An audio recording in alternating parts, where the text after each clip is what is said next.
સંખેડા તાલુકાના ભાટપુર ગામે આવેલી સાર્વજનિક હાઈસ્કૂલ ભાટપુરમાં ધોરણ 10ના વિદ્યાર્થીઓનું એસએસસી બોર્ડ પરીક્ષાનું પરિણામ નોંધપાત્ર રહ્યું છે।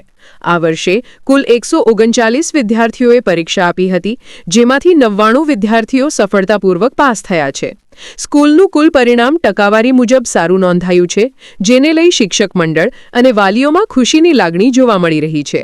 સ્કૂલના આચાર્યશ્રીએ જણાવ્યું હતું કે વિદ્યાર્થીઓની મહેનત, શિક્ષકોનું માર્ગદર્શન અને વાલીઓના સહકારથી આ સફળતા પ્રાપ્ત થઈ છે। તેમણે આગળ કહ્યું કે આગામી વર્ષોમાં વધુ સારું પરિણામ મેળવવા માટે સ્કૂલ સતત પ્રયત્નશીલ રહેશે। આ પરિણામ સ્કૂલ માટે ગૌરવની બાબત છે અને વિદ્યાર્થીઓને વધુ ઉત્તમ પ્રદર્શન માટે પ્રેરણા પૂરું પાડે છે। જુઓ શું કહી રહ્યા છે સ્કૂલના આચાર્યશ્રી।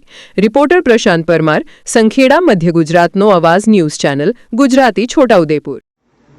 સાર્વજનિક હાઈસ્કૂલ ભાટપુર એસએસસી બોર્ડનું પરિણામ આજરોજ જાહેર થયેલ છે, જેમાં અમારી શાળાની અંદર કુલ 139 વિદ્યાર્થીઓ ઉપસ્થિત રહ્યા હતા, જે પૈકી 99 વિદ્યાર્થીઓ પાસ થયેલ છે અને સમગ્ર શાળાનું પરિણામ 71.22% રહ્યું છે।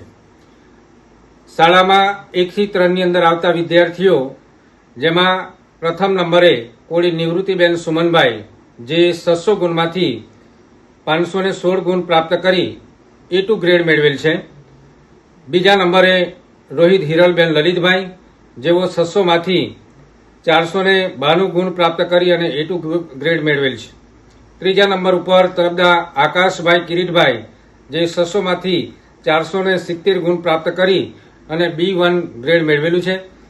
સમગ્ર શાળાનું પરિણામ 71.22% છે, જે હું આપને વિગત આપી રહ્યો છું। મારું નામ છે રાઠવા શંકરભાઈ રમણભાઈ, સાર્વજનિક હાઈસ્કૂલ ભાટપુર માધ્યમિક વિભાગ મદદનીશ શિક્ષક તરીકે હું સેવા બજાવું છું।